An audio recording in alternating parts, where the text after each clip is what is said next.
মাদ্রাসায় পড়তে দিয়েছেন আপনার সন্তান, কোশ্চিন কালেও আপনার সন্তান হাফেজ হবে না, কোনোভাবেই সম্ভব না।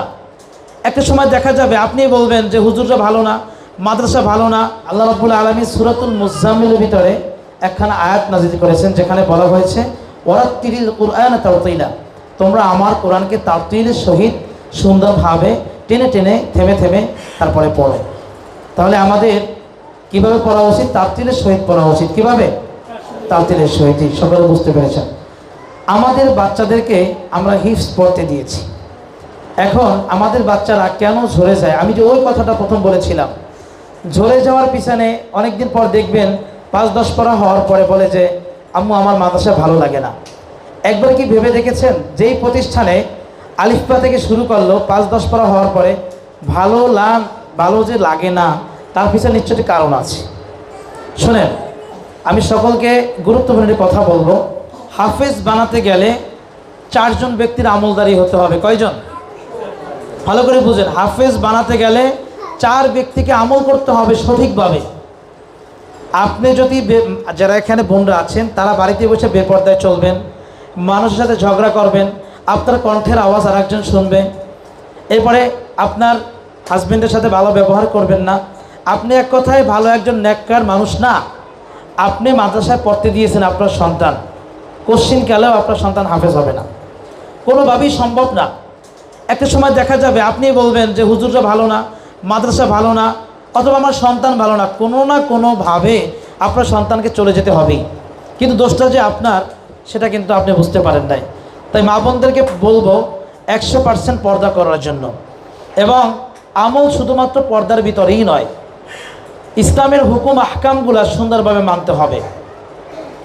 এরপরে আপনাকে হাফেজের মা হওয়ার জন্য, আর যারা আমরা বাবা আছি হাফেজের বাবা হওয়ার জন্য আমরা কি করেছি, কতটুকু আমল করতেছি, কখনো কি ভেবে দেখেছি?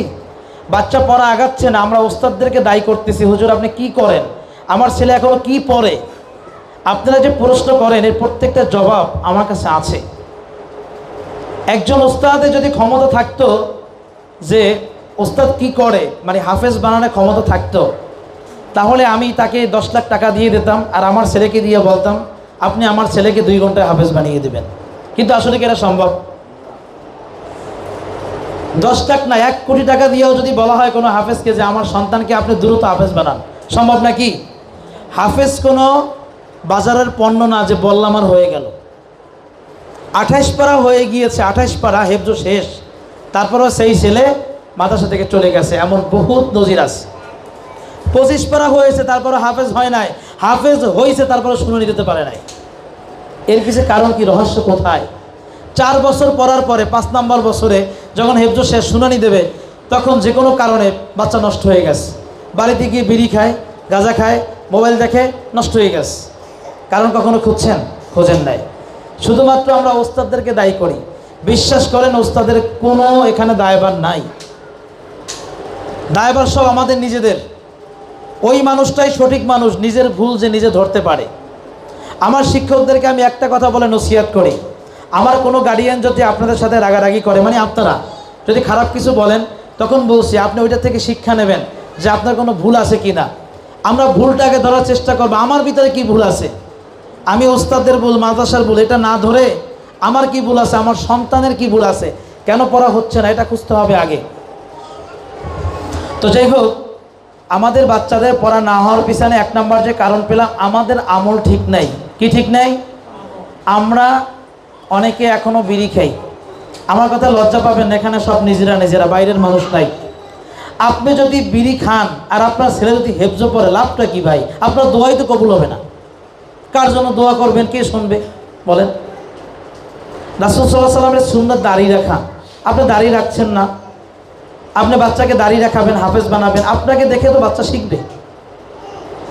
আমাকে অনেকে প্রশ্ন করে যে হুজুর আপনার মেয়ে ছোটোবেলার থেকে এত কিছু পারে কেমনে?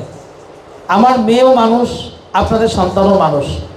পারার পিছনে একটাই কারণ, সেটা হলো তারা যেমন আমাদেরকে দেখে তেমন অনুকরণ করে। আপনাদের সন্তান ছোটোবেলার থেকে যেমন দেখেছে তেমন অনুকরণ করে।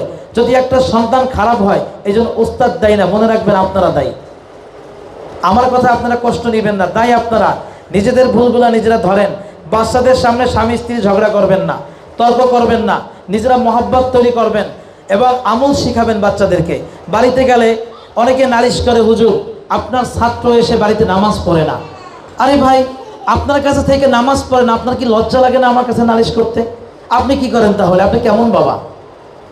আপনি হুজুরকে বলছেন, হুজুরে কি দায়িত্ব আপনার বাড়ি গিয়ে পাহারা দেবে? মানে এমন একটা অবস্থা, আমরা শুধু খাবার টাকা দিয়া, আমরা শুধু খাবারের টাকা আর বেতন টাকা দিয়ে আমরা মনে করি হুজুর না, উনি একজন গোলাম আমাদের। দ্বিতীয় কারণ বলছি, ওস্তাদদেরকে সম্মান না করা। আপনার সন্তানের ওস্তাদ মানে আপনার ওস্তাদ, আপনার সন্তানের ওস্তাদ মানে আপনার ওস্তাদ। মনে রাখবেন, আপনি প্রেসিডেন্ট হতে পারেন, আপনি এমপি হতে পারেন, আমি মন্ত্রী হতে পারেন, তাতে কিচ্ছু আসে যায় না। আপনার সন্তান যদি মানুষ করতে হয়, আপনার শিক্ষকের কাছে যেতে হবে। কার কাছে? নাকি আপনি বড় এমপি, এই জন্য কোটি কোটি টাকা আছে, এক জায়গায় দিয়ে বলবেন আমার ছেলে মাস্টার শেষ, হাফেজ শেষ, মাওলানা পড়া শেষ হবে? হবে না। তাহলে কি করতে হবে? আপনাকে শিক্ষকের দরবারে যেতে হবে। আর যদি সেই শিক্ষকদের সাথে খারাপ আচরণ করেন, তাহলে কি কোনোদিন আপনার ছাত্র মানুষ হবে?